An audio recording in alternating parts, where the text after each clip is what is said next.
السلام علیکم ناظرین کرام، میں عامل ناصر بختیار طلسمات قدیمی کی طرف سے آج ایک بار پھر آپ دوستوں کے خدمت میں حاضر ہوا۔ لاکھوں کروڑوں درود و سلام ہو حضرت جناب محمد مصطفیٰ صلی اللہ علیہ وآلہ وسلم پر۔ پیارے دوستوں، بہنوں اور بھائیوں، آج کا یہ منفرد اور بہترین اور معلوماتی ویڈیوز اس لیے میں نے بنایا تاکہ آپ سمجھ سکو کہ عملیات کو کیسے استعمال کیا جاتا ہے، وظیفے کیسے پڑھے جاتے ہیں، عملیات کے ذریعے اپنے مشکلات، اپنے مسئلے و مسائل کیسے حل کیا جاتا ہے۔ مسئلے مسائل چاہے کالا جادو کی ہو، چاہے بندشوں کی ہو، جنات کی ہو، یا روزمرہ کی زندگی میں آپ کا کوئی بھی مشکل ہو، تو انشاءاللہ ایسا کوئی مسئلہ نہیں جس میں کوئی ایسا طریقہ نہ ہو جو عملیات سے وہ مسئلہ حل نہ ہو۔ پیارے دوستوں، اگر آپ طریقہ کار سے عملیات کرو گے، اگر آپ طریقہ کار سے ذکر و اذکار کرو گے، تو میں گارنٹی دیتا ہوں، میں دعوے سے کہتا ہوں کہ انشاءاللہ آپ کامیاب و کامران ہی رہو گے۔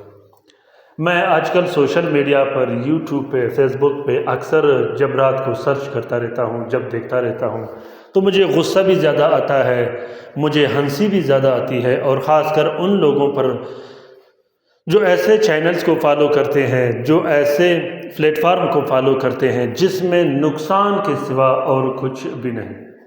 پیارے دوستوں، لوگ آپ کو ایک رات میں جنات تسخیر کرنے کا وظیفہ بتا دیتے ہیں، لوگ آپ کو ایک رات میں جنات سے ملاقات اور جنات سے کام لینے کا عمل بتا دیتے ہیں۔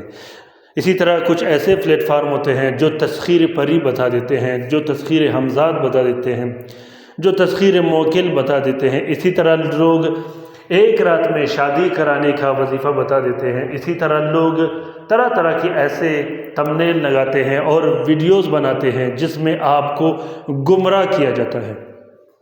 میں کسی چینل کا خلاف نہیں ہوں، اور نہ ہی میں کسی چینل کے خلاف ویڈیو بنا رہا ہوں، اور نہ ہی میرا یہ کوشش ہے کہ میں اپنے چینل کا رینک بڑھاؤں۔ الحمدللہ میرا چینل ہی میرا نام ہے، میرا چینل ہی میرے لیے کافی ہے، لیکن میں آپ لوگوں کی مدد کے لیے اور آپ لوگوں کی رہنمائی کے لیے آج یہ ویڈیو آپ لوگوں کے ساتھ اس لیے شیئر کر رہا ہوں تاکہ آپ لوگ اپنے مسئلے و مسائل حل کرنے کا طریقہ جان سکو۔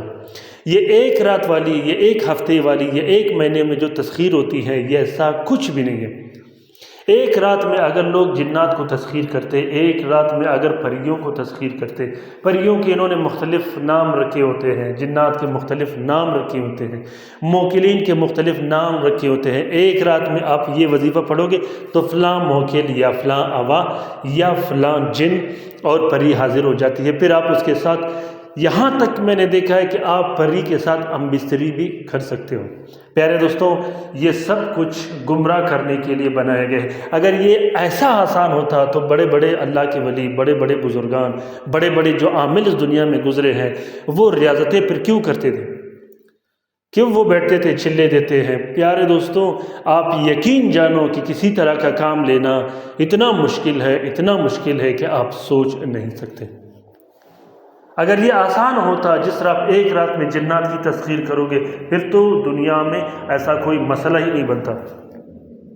کسی طرح کا ایسے ویڈیوز پر آپ لوگ بھروسہ مت کیجیے گا جس میں وہ آپ کو گمراہ کرتے ہیں، وہ آپ کو نقصان دیتے ہیں۔ جب آپ ارادہ کرتے ہو ایسے عملیات کرنے کا تو طرح طرح کے سفلی آوان، سفلی شیاطین و جنات آ کر آپ پر مسلط ہو جاتے ہیں، جس کا نام پھر لوگ اسے رجت دیتے ہیں، حالانکہ رجت کا اس سے کوئی لینا دینا نہیں ہوتا۔ تو پیارے دوستوں، وظیفے کا ہر وظیفہ جب آپ پڑھتے ہو اس کا طریقہ کار ہوتا ہے۔ جب آپ کسی کو تسخیر کرتے ہو اس کا بھی طریقہ کار ہوتا ہے۔ جب آپ رزق و روزی کا تسخیر کرتے ہو اس کا بھی طریقہ کار ہوتے ہیں۔ اسی طرح آپ جو بھی عمل کرو گے اس کا ایک طریقہ کار ہوتا ہے۔ طریقے سے عمل کیجیے گا، نیت و لال سے عمل مت کیجیے گا، اور یاد رکھیے گا جب تک آپ عمل جاری رکھو گے آپ کا عمل آپ کے ہاتھ میں ہوگا۔ اکثر لوگ یہ مسٹیک کرتے ہیں کہ کچھ دن کے لیے وظیفہ پڑھتے ہیں، اگر وہ کام نکل گیا یا وہ کام ہو گیا تو اس کے لیے وہ عمل چھوڑ دیتے ہیں۔ عملیات کا نام ہے جاری رکھنا۔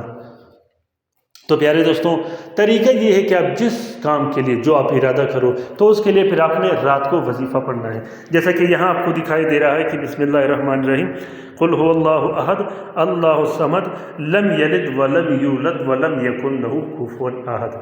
یہ آپ لوگوں نے ہر رات 120 مرتبہ پڑھنا ہے، ہر رات آپ لوگوں نے 120 مرتبہ اس کا ورد کرنا ہے، پھر آپ لوگوں نے اس کو چھوڑ دینا ہے۔ ہر رات کو آپ جب اس کو جاری رکھو گے تو انشاءاللہ 2 سے 3 مہینے کے اندر اس کی ایک نورانیت پیدا ہو جاتی ہے آپ کے سینے میں۔ ایک کام آپ کیسے نکالتے ہو یہ بھی ایک راز ہوتا ہے، موکل آپ کا کام کیسے نکالتا ہے وہ بھی ایک راز ہوتا ہے، موکل ایک آوان ایک خادم آپ کی طرف بھیج دیتا ہے یہ بھی ایک راز ہے۔ جب آپ ذکر و اذکار میں بیٹھتے ہو، جب آپ اللہ کا نام لیتے ہو تو وہ جو خادم ہوتے ہیں وہ اللہ کے حکم سے آپ کی طرف بھجوا دیے جاتے ہیں۔ اکثر لوگ جو سفلی عمل کرتے ہیں تو ابلیس کی طرف سے اس پر ایسے پہرے دار لگا دیتے ہیں جس سے وہ اپنا کام لیتے ہیں، جو جادو میں اس کو پھر استعمال کیے جاتے ہیں۔ تو دوستو، اسی طرح جب آپ کوئی کام کرو گے تو اس کے لیے آپ لوگ 120 مرتبہ آپ لوگوں نے رزق و روزی کے لیے، فرض کریں آپ اگر رزق و روزی کے لیے پڑھتے ہو تو آپ نے ہر رات کو 120 مرتبہ سورۃ اخلاص پڑھ کر اپنے جسم پر پھونک مار دینی ہے، اور 12 مقصد آپ لوگوں نے اپنا مقصد دہرانا ہے اور بار بار دہرانا ہے۔ جو نورانیت ہوتی ہے، جو موکل ہوتے ہیں، جو خادم ہوتے ہیں، اس سے آپ لوگوں نے بار بار اس کو ڈائریکشن دینی ہے، بار بار اس کو بتانا ہے کہ یہ عمل میں کس لیے پڑھ رہا ہوں۔ اگر آپ اللہ کی رضا کے لیے پڑھتے ہو تو یہ الگ بات ہے، اگر آپ اپنا مقصد نکالنے کے لیے پڑھتے ہو تو وہ پھر الگ بات ہے۔ تو جب آپ وظیفہ پڑھو اس کے بعد آپ نے بار بار اپنا مقصد دہرانا ہے، اس میں نہ کسی طرح کا رجت ہوگا نہ ہی کسی طرح کا نقصان ہوگا۔ اگر میں آپ کو ایک بات بتاؤں تو آپ حیران ہو جاؤ گے کہ 2 سے 3 مہینے کے بعد اس کا خادم، اس کے جو آوان ہوتے ہیں، اس کے جو موکل ہوتے ہیں، وہ آٹومیٹکلی آپ کے تسخیر میں آ جاتے ہیں، بغیر کسی محنت کے، بغیر کسی ڈر و خوف کے، بغیر کسی وہم اور لالچ کے۔ تو پیارے دوستوں، اس طرح کے عمل میں کسی طرح کا نقصان نہیں ہوتا۔ یہ طریقہ جو اولیاء اللہ ہوتے تھے پہلے زمانے میں، جو بڑے بڑے موکل عاملین ہوتے تھے، وہ یہی راستہ اختیار کرتے تھے۔ وہ ڈائریکٹ جنات کی تسخیر، ڈائریکٹ موکل کی تسخیر کو بالکل پسند نہیں کرتے تھے۔ تو جب آپ سورۃ اخلاص ہر رات 120 مرتبہ اپنے کام کے لیے پڑھو گے تو 12 دن کے اندر اس کام میں ہل جل پیدا ہو جاتی ہے۔ وہ سب سے پہلے 1% سے لے کے پھر آہستہ آہستہ بڑھتے بڑھتے وہ اوپر تک جا کے چلے جاتی ہیں۔ اور اگر آپ عملیات کرتے ہو، آپ عامل ہو، تو آپ کو پھر اس تعداد کو بڑھا دینی ہے۔ جو بھی آپ عمل کرتے ہو، آیت کرسی کا ہو، اسماء الحسنیٰ کا ہو، اللہ الصمد کا ہو، یا حی یا قیوم کا ہو، جو آپ ذکر کرتے ہو وہ پھر آپ نے ہائی تعداد میں رکھنی ہے۔ جب آپ نے اس کو پاورفل تعداد میں رکھنی ہے، اس کا یہ فائدہ پھر ہوگا، کیونکہ آپ جب عملیات کرتے ہو تو لوگ بھی ظاہر سی بات ہے آپ کی طرف آتے ہوں گے، آپ نے لوگوں کا خدمت بھی کرنا ہے اور لوگوں کا کام بھی کرنا ہے۔ تو اس اعتبار سے پھر آپ کے پاس پاور اور انرجی جو ہوتی ہے، جو انرجی عملیات سے آپ حاصل کرتے ہو، وہ آپ کے پاس 10 گنا زیادہ ہونا چاہیے، تاکہ جنات بھی آپ پہ اٹیک نہ کریں، شیاطین بھی آپ پہ اٹیک نہ کریں، اور عاملین بھی آپ پر اٹیک نہ کریں۔ اگر ایک عام بندہ ایک رات میں 120 مرتبہ سورۃ اخلاص پڑھتا ہے تو آپ کو چاہیے کہ آپ 6000 سے لے کے 7000 مرتبہ پڑھیں۔ اس کے بعد جب آپ عملیات کرتے ہو تو پھر آپ نے اس کو ٹائم دے دینی ہے۔ ایسا نہیں ہوتا کہ آج آپ نے ذکر و اذکار شروع کیا، آج آپ نے وظیفہ شروع کیا اور کل کو آپ بیٹھ جاؤ اور آپ کام کرو، آپ کے کام پرفیکٹ بھی ہو، 100% بھی ہو اور ہر شخص کا کام بھی ہوتا رہے، ایسا بالکل نہیں ہوتا۔ سٹیج وائز یہ کام چلتا رہتا ہے۔ دیکھیں، ایک شخص سر درد کا علاج نہیں کر سکتا، وہ بیٹھ کر بڑے بڑے دعوے کرتے ہیں، ایسا نہیں ہوتا۔ سب سے پہلے آپ نے سر درد سے اپنا مقصد شروع کر لینا ہے، پھر جاتے ہوئے کالا جادو، بڑے بڑے جو جنات، جو شیاطین لوگوں پہ مسلط ہوتے ہیں، پھر اس کے بعد لوگوں کے درمیان محبت پیدا کرنا، اور بڑے بڑے اسٹیج کے جو کام ہوتے ہیں وہ آپ نے اسٹیج کے اعتبار سے کرنے ہیں، اس میں جلد بازی نہیں کرنی۔ عملیات میں جو سب سے بڑا جو لوگ نقصان اٹھاتے ہیں، جو رجتوں میں مبتلا ہوتے ہیں، اس کی سب سے اول اور آخر غلطی جو ہوتی ہے وہ جلد بازی ہوتی ہے۔ آپ نے جلد بازی کسی صورت اور کبھی بھی نہیں کرنی، آرام سے سکون سے آپ نے اپنا عمل جاری رکھنا ہے۔ آج کل جو لوگ ناکام ہوتے ہیں عملیات میں، وہ عمل کرتے نہیں۔ اور دوسری بات جو میں آپ لوگوں کے ساتھ شیئر کرنا چاہوں، آپ لوگوں نے عملیات کے میدان میں ڈرنا نہیں۔ ڈر اور خوف اپنے دل سے نکال کر پھر آپ لوگوں نے عملیات کے میدان میں بیٹھ جانا ہے۔ اگر آپ کے دل میں خوف اور ڈر ہو تو آپ نے عملیات سے دور رہنا ہے۔ ہمارے دل میں ہم عملیات کرے یا نہ کرے، ہمارے دل میں صرف اور صرف اللہ کا خوف اور ڈر ہونا چاہیے۔ جنات کا ڈر یا موکلین کا ڈر یا شیاطین کا ڈر بالکل بھی نہیں ہونا چاہیے۔ پیارے دوستوں، آپ کوشش کیجئے گا جب آپ عملیات کرو تو آپ کے دل میں اللہ کا خوف ہو، کیونکہ وہ شخص جو خوف میں مبتلا ہو، جو ڈر اور وہم میں مبتلا ہو، وہ عملیات نہیں کر سکتا۔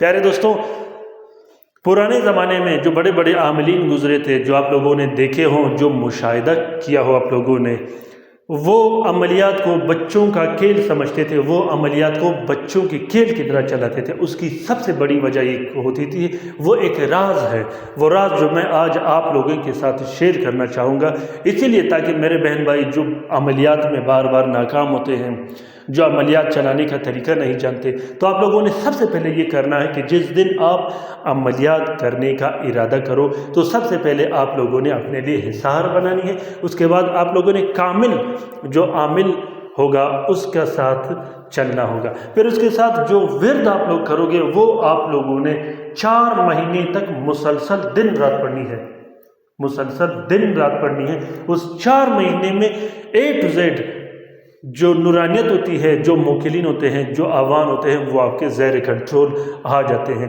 کسی شخص کا کام نکالنا اتنا آسان نہیں ہوتا۔ دیکھیں دوستوں، جب ہم کسی دفتر میں جاتے ہیں، کسی محکمے میں جاتے ہیں، کسی شخص کے پاس جاتے ہیں اپنا کام لینے کے لیے، تو 2 وجہ ہوں گے، یا تو اس شخص سے ہمارا اچھی طرح واسطہ ہوگا لین دین میں، یا ہم اسے ایسی جان پہچان ہماری ہوگی کہ وہ ہمارا کام نکال سکے، ورنہ ہر شخص آج کل کوئی کام نکال کے نہیں دیتا۔ تو موکلین جب آپ کی طرف آتے ہیں، جو خادم آپ کی طرف آتے ہیں، آپ نے ذکر و اذکار میں اس کے ساتھ اتنی جان پہچان رکھنی ہے کہ وہ آپ کے قابو میں رہے۔ عملیات ایک الگ دنیا ہے۔ پیارے دوستوں، یاد رکھیے گا کہ عملیات ایک الگ دنیا ہے، ایک خیالی دنیا ہے۔ آپ نے اس کو بسانا ہے، آپ نے اس میں چلنا ہے، آپ نے اس میں سیکھنا سکھانا ہے اور اس میں مشاہدات کرنے ہیں۔ جب آپ 4 مہینے آپ بیٹھو گے، اس کے بعد نظر کھلنے کی بھی چانسز ہوتی ہے، جو باطنی نظر کھل جائے، خادم کے بیٹھنے کے بھی چانسز ہوتے ہیں جو آپ کے ساتھ چلنا شروع کر دے۔ تو پیارے دوستوں، اس کے بعد آپ ہر کام طریقہ کار سے کر سکتے ہو۔ اس کے بعد جب آپ عملیات میں بالکل میدان میں اتر چکو تو آپ نے پھر ساتھ کا بھی پورے طریقہ کار سے ساتھ کو سیکھنا ہے کہ میں نے کس عمل کو کس ساتھ میں کرنا ہے، کس عمل کو کس ساتھ میں نہیں کرنا، تاکہ میں بھی بچ سکوں اور دوسروں کو بھی رجت نہ ہو۔ اسی طرح آپ لوگوں نے عنصر کا بھی خیال رکھنا ہے کہ عنصر ہوتا کیا ہے، کسی شخص کا عنصر کیسے نکالا جاتا ہے، کسی شخص کے عنصر کے نکالنے کا طریقہ کار کیا ہے، عملیات میں عنصر کا کیا رول ہوتا ہے، اور عملیات میں اعداد کا کیا رول ہوتا ہے، عملیات میں موکل و آوان کا کیا رول ہوتا ہے، یہ آپ لوگوں نے سب کچھ سیکھنا ہے۔ پھر آپ لوگوں نے بیٹھ جانا ہے۔ جب آپ ان سب کا ارادہ کرو اور ان سب میں آپ کا پوری طرح جانکاری آپ کو ملے تو پیارے دوستوں، عملیات آپ کے لیے بھی بچوں کا کھیل ہوگا۔ عملیات کوئی ایسا کام نہیں جو آپ نہیں کر سکو، عملیات کوئی ایسا کام نہیں جو ہر شخص نہ کر سکے۔ پکا اور مضبوط ارادہ چاہیے۔ جس دن آپ نے پکا اور مضبوط ارادہ کیا تو انشاءاللہ اللہ کے حکم سے آپ عامل بن سکتے ہو۔ جو سب سے بڑی مین جو بات ہے وہ میں آپ لوگوں کے ساتھ شیئر کرنا چاہوں، آپ نے کوشش یہ کرنا ہے کہ اللہ والوں کے ساتھ اپنا صحبت اختیار کرنا ہے، علماء حضرات کے ساتھ آپ نے بیٹھنا ہے، اچھے لوگوں کے ساتھ بیٹھنا ہے۔ اگر آپ کے طرف کسی ولی اللہ کا زیارت ہو تو آپ نے زیارت کی طرف بار بار جانا ہے، دعا کرنی ہے، اپنے لیے بھی دعا کرنی ہے، ان کے لیے بھی دعا کرنی ہے، آپ نے دعائیں کثرت سے مانگنی ہے۔ اسی طرح اگر آپ نے عملیات میں درود شریف کا اہتمام کیا تو میں دعوے سے کہتا ہوں، گارنٹی سے کہتا ہوں کہ آپ سے بڑھ کر عامل آپ کے شہر میں کوئی اور نہیں ہوگا، کیونکہ ہمارے لیے جو سب سے بڑے ولی ہے، جو ہمارے لیے سب سے بڑے پیر و مرشد ہے، جو ہمارے سب سے بہترین رہنما ہے، وہ حضرت جناب محمد مصطفیٰ صلی اللہ علیہ وآلہ وسلم ہے۔ پیارے دوستوں، درود شریف میں ہر ویڈیو میں اس کا ذکر کرتا رہتا ہوں، تو انشاءاللہ مجھے اس کے فائدے معلوم ہیں۔ اسی طرح درود شریف عملیات کے میدان میں آپ کو وہاں پہنچا دے گا جو بڑے سے بڑے عامل بھی پہنچا نہیں سکتے۔ امید کرتا ہوں کہ آج کا یہ مختصر اور چھوٹا ویڈیو آپ لوگوں کو پسند آ گیا ہوگا۔ اگر ویڈیو پسند آ گیا ہے تو اسے ضرور شیئر کیجیے گا اپنے ٹویٹر، انسٹاگرام، ٹیلی گرام اور سوشل میڈیا کے اکاؤنٹس میں۔ کامنٹ کرنا بالکل مت بھولیے گا اگر آپ لوگوں کو اچھا لگا ہو، اگر برا بھی لگا ہو تو آپ لوگ کامنٹ کیجیے گا اور اپنی رائے سے مجھے ضرور آگاہ کیجیے گا کہ آپ لوگوں کو یہ ویڈیو کیسا لگا۔ پیارے دوستوں، خصوصاً اپنے لیے بھی دعا کرتے رہے گا، ہر وقت مجھے بھی اپنے دعاؤں میں یاد رکھیے گا، مجھے آپ لوگوں کی دعاؤں کی اشد ضرورت ہے۔ اللہ تعالیٰ ہم سب کا حامی و ناصر و مددگار ہو، اللہ تعالیٰ ہم سب کو اپنے حفظ و امان میں رکھے، خاص کر وہ بہن بھائی جو لا علاج ہے، جو اسپتالوں میں پڑے ہیں، جو گھروں میں پڑے ہیں، جو مدد کے منتظر ہیں۔ آمین ثم آمین۔ اللہ حافظ۔